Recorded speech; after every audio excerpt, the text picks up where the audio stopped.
Assalamualaikum warahmatullahi wabarakatuh. Rekan-rekan online yang dirahmati Allah Subhanahu wa taala. Insya Allah pada kesempatan pagi hari ini kita akan masuk ke dalam satu bahasan seperti yang dijanjikan kemarin, yaitu tentang sebenarnya boleh dikatakan sebuah sebuah bencana atau sebuah lebih tepatnya sebuah kejadian yang luar biasa yang kita bisa mengambil ibrah dari kejadian tersebut. Kita sedang berbicara tentang khalifah yang paling terkenal dari kekhilafahan Bani Abbas yang bernama Harun ar-Rasyid. Beliau memerintah kurang lebih 23 tahun, ya, dari tahun 170 sampai 193 Hijriah. Khalifah Harun ar-Rasyid ini adalah khalifah yang setiap tahunnya selama 23 tahun menjadi khalifah banyak menghabiskan waktu hanya untuk pergi haji atau untuk berperang. Makanya konon katanya mahkotanya itu ada tulisan Gozin Hajj. Jadi kalau dia tidak berangkat dalam satu peperangan, beliau berangkat haji, dan ketika berangkat haji beliau tidak sendirian. Beliau akan membawa seluruh timnya, orang-orang terdekatnya, bahkan orang yang tidak mampu untuk melakukan haji. Beliau diangkat menjadi khalifah di saat usianya masih 2 tahun, dan sebenarnya ketika memerintah kakak kandungnya yang bernama Al-Hadi, beliau sempat akan disingkirkan dari wilayatul ahad atau dari putra mahkota karena ada pertentangan waktu itu. Tetapi takdirullah, ya, qadarullah, Al-Hadi ini hanya memerintah 1 tahun beberapa bulan saja. Keduanya adalah anak dari Khalifah Bani Abbas juga yang bernama Muhammad Al-Mahdi. Diberi nama Muhammad Al-Mahdi karena sebagai doa dan dua, mudah-mudahan dia yang dimaksudkan Muhammad Al-Mahdi yang disebutkan dalam hadis. Ketika Harun ar-Rasyid melewati masa mudanya, beliau ini sejak kecil dibesarkan oleh seorang yang bernama Yahya bin Khalid al-Burmuki. Yahya bin Khalid ini bukan Quraisy, tetapi dia Persia, ya. Disebut nama besar keluarganya melekat pada namanya yaitu Burmuk. Burmuk ini tidak sempat masuk Islam, ya, tidak sempat masuk Islam. Dia mati sebagai bagian dari keluarga besar yang tugasnya di masa Majusi yaitu menjaga api, ya. Kita tahu bahwa bangsa Majusi itu menyembah api. Tapi ketika anaknya Khalid masuk Islam, maka seluruh keluarga Burmuki juga masuk Islam. Nah, dari sejak masa ayahnya, Khalid, mereka adalah keluarga yang dekat sekali dengan kekhilafahan Bani Abbas. Termasuk Yahya bin Khalid itu sejak Harun ar-Rasyid itu kecil, itu bertugas untuk mentarbiyah, mengurus Harun ar-Rasyid. Bahkan sampai Harun ar-Rasyid ini disusui oleh istri dari Yahya bin Khalid ini. Ya, Yahya bin Khalid al-Burmuki. Yahya bin Khalid al-Burmuki ini punya anak yang terkenal, diantaranya adalah Fadl bin Yahya, kemudian Ja'far bin Yahya, kemudian Musa dan Muhammad bin Yahya. Semuanya kelompok ini dalam sejarah disebut sebagai al-Baromikah, ya. Bentuk jamak dari Burmuk, ya, al-Baromikah. Jadi mereka ini dikenal sebagai nama besar al-Baromikah. Kalau kita searching di buku-buku sejarah dan internet, ini mudah sekali menemukan kisah tentang al-Baromikah ini. Nah, Yahya itu juga berperan penting untuk membuat Harun ar-Rasyid duduk sebagai khalifah. Jadi di masa kakaknya yang memerintah, Al-Hadi, kita tadi sudah sampaikan, pernah ada usaha Harun ar-Rasyid ini tidak lanjut menjadi khalifah atau wilayatul ahdinya, ya, dicabut dari beliau. Akan tapi karena peran Yahya inilah juga Harun ar-Rasyid akhirnya duduk menjadi khalifah setelah di malam hari Al-Hadi meninggal, maka dia langsung digantikan oleh Harun ar-Rasyid. Nah, inilah periode baru dalam kekhilafahan Bani Abbas yang waktu itu sudah agak melemah, ya, agak melemah sepeninggal khalifah-khalifah kuat sebelumnya, ada nama Safah dan Al-Mansur. Barulah di zaman Harun ar-Rasyid ini kekhilafahan kembali menguat. Ya.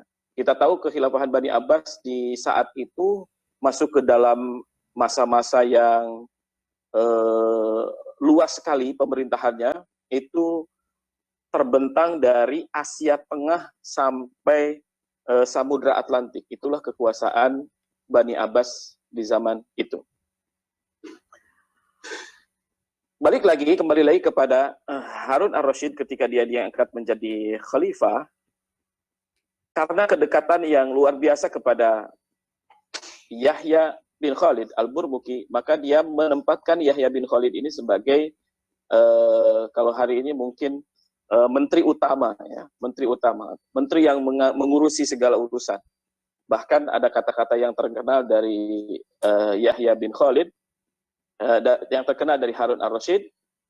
Dia memanggil Yahya itu ya abati, wahai ayahku, saking dekatnya. Jadi ketika beliau diangkat menjadi khalifah, dia mengatakan, wahai ayahku, saya menyerahkan semua urusan negara ini kepada engkau, dan saya menyerahkan cincin stempel pemerintahan ini kepada engkau.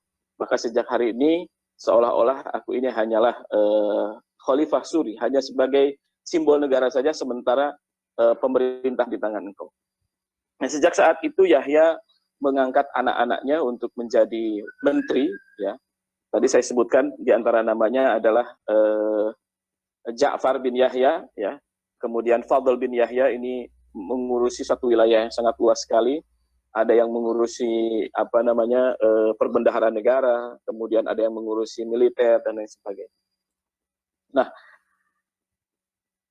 lama-kelamaan di tangan mereka inilah seolah-olah pemerintahan Bani Abbas ini dipegang.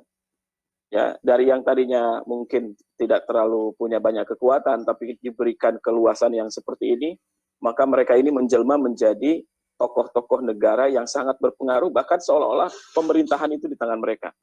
Bayangkan seorang Ja'far bin Yahya itu, saking banyaknya harta yang dia pegang, dia pernah memberikan seorang penyair. Ya.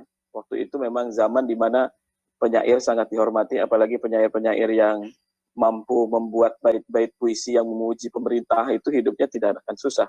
Jadi pernah Ja'far bin Yahya ini memberikan seorang penyanjungnya, yang penyanjungnya dengan bait-bait puisi itu pernah dihadiahi uang sebesar 3 juta dirham. Bahkan pernah ada harta yang sebenarnya itu adalah kharaj. Kharaj itu semacam pajak yang diambil dari satu negara, itu diberikan kepada orang. Jadi saking banyaknya, mereka tidak bisa membedakan mana harta pribadi dan mana harta negara karena kekuasaan yang sangat absolut. Mereka juga begitu mudah memberikan kepada siapapun yang disukai. Gitu ya. Mereka juga masuk ke dalam wilayah politik. Bahkan sampai Harun ar-Rasyid itu mengangkat Al-Amin sebagai anaknya, ya, sebagai penggantinya nanti. Kemudian beberapa tahun setelah itu Al-Ma'mun itu karena pengaruh keluarga Baromika ini juga menjadi pengganti putra mahkota, artinya cadangan putra mahkota. Ya.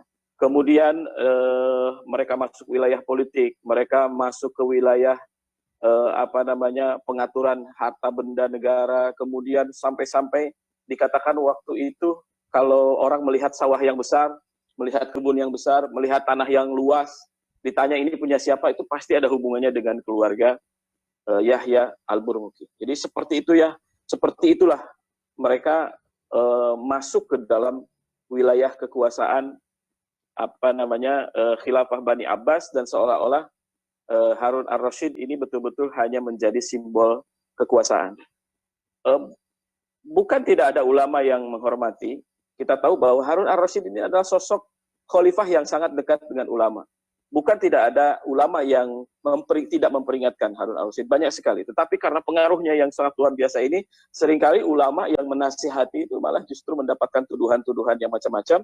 Di antaranya ada Muhammad al-Lais yang akhirnya harus dipenjara karena dia pernah mengungkapkan bahwa wahai Harun ar-Rasyid, engkau telah menyerahkan segala urusan negara ini kepada keluarga Yahya, apakah nanti ketika engkau di hadapan Allah hanya cukup mengatakan, ya Allah saya berlepas diri dari kekuasaan dan sungguh saya telah menyerahkannya kepada Yahya, apakah jawaban itu cukup nanti di hadapan Allah tentang semua tuduhan-tuduhan kezaliman yang pernah dilakukan di masa engkau memerintah? Nasihat-nasihat seperti ini saya kira di zaman ini sudah jarang terjadi, tapi masih dilakukan di zaman itu.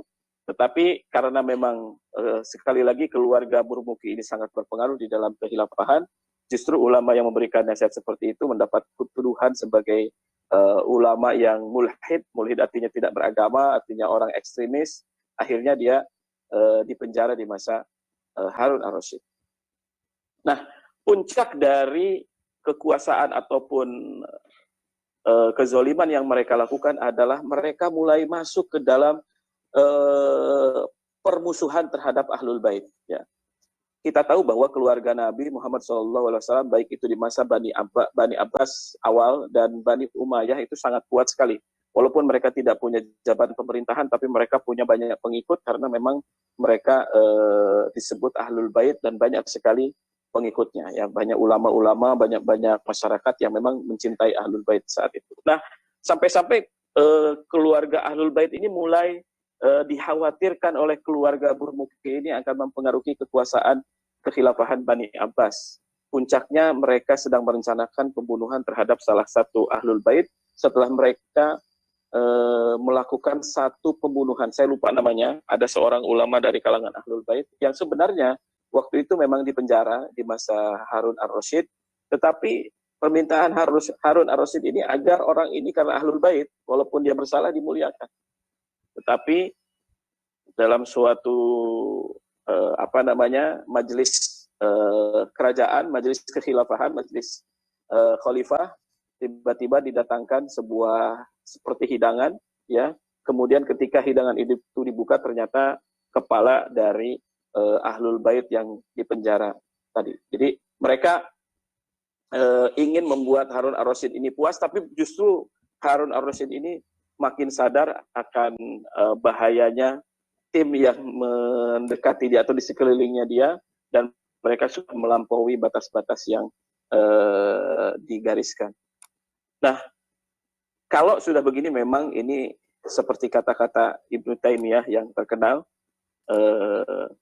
al-hukmul adilah tabqa wa in kanat kafirah wal hukmul zalimah tafna wa in kanat muslimah. Ini kata-kata Ibnu Taimiyah, bukan kata-kata saya. Beliau mengatakan bahwa pemerintahan yang zalim itu, pemerintahan yang adil itu akan tetap berkuasa walaupun dia tidak Islam, ya.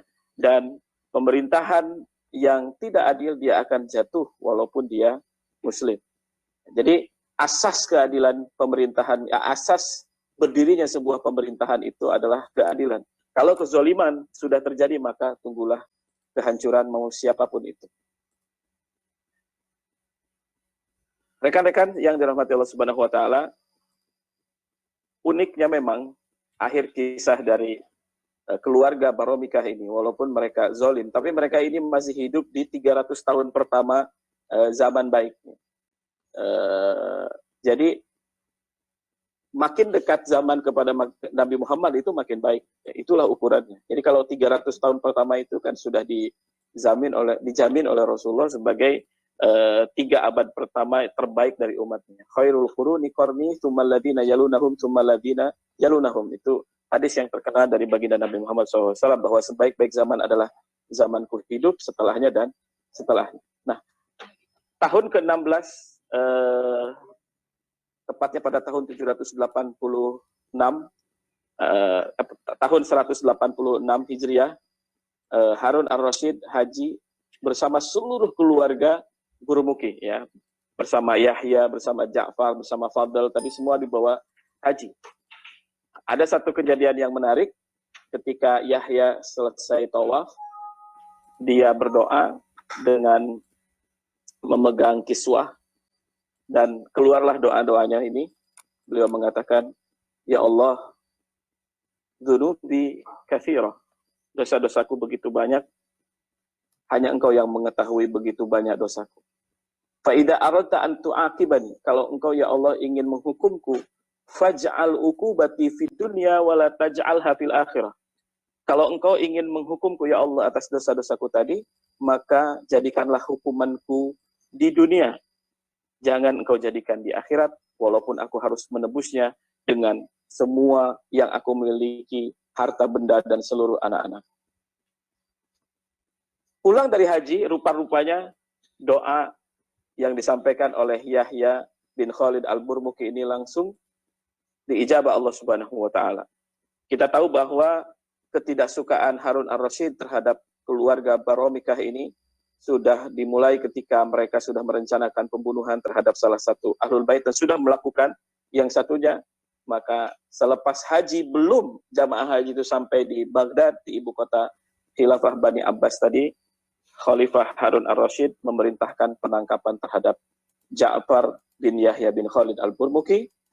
Dia ditarik, dia digusur, kemudian di hadapan Khalifah Harun ar-Rasyid, beliau dipancung kepalanya dan tubuhnya disalib di salah satu jembatan di kota Baghdad. Kemudian Khalifah Harun ar-Rasyid memerintahkan penangkapan seluruh keluarga Baromikah yang waktu itu menjabat sebagai menteri, sebagai gubernur, merampas semua harta benda yang pernah mereka ambil, semua aset kekayaan yang mereka punya yang tidak terhitung, itu diambil kembali dan dimasukkan ke Baitul Mal. Dan setiap orang yang berusaha untuk melindungi ataupun menghalang-halangi keputusan Khalifah juga akan mendapatkan hukuman yang sama dengan mereka, yaitu dipenjara.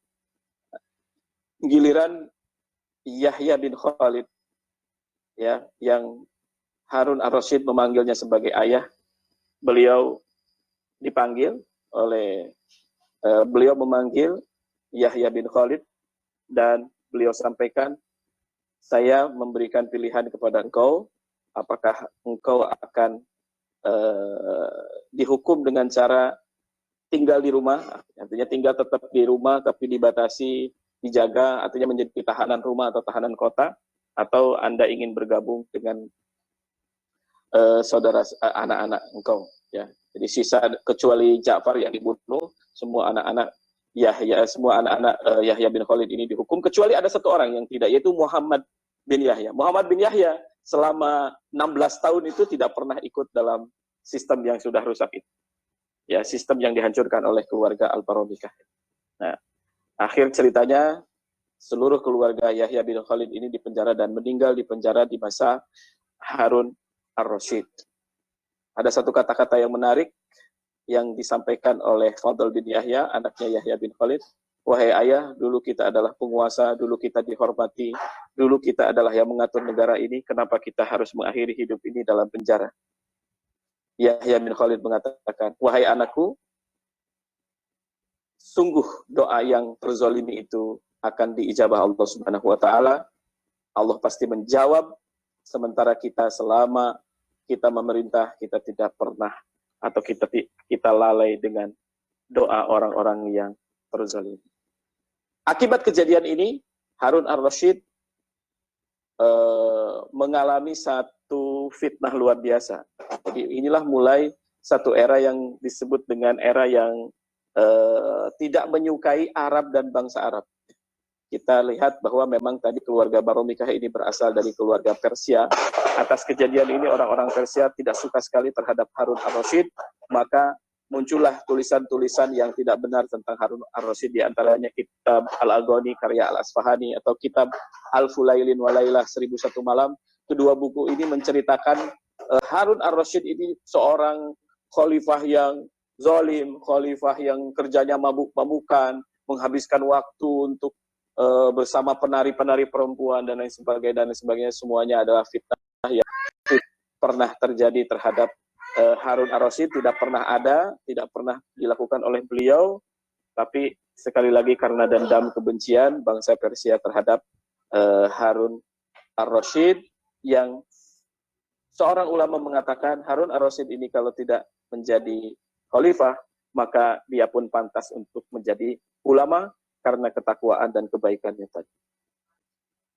Rekan-rekan online yang dirahmati Allah Subhanahu wa taala, inilah contoh seorang khalifah yang baik, tapi sempat pemimpin yang baik, tapi sempat di sekelilingnya orang-orang yang tidak baik. Tetapi ada juga sosok khalifah yang didukung orang-orang yang luar biasa, bahkan disiapkan oleh orang yang luar biasa.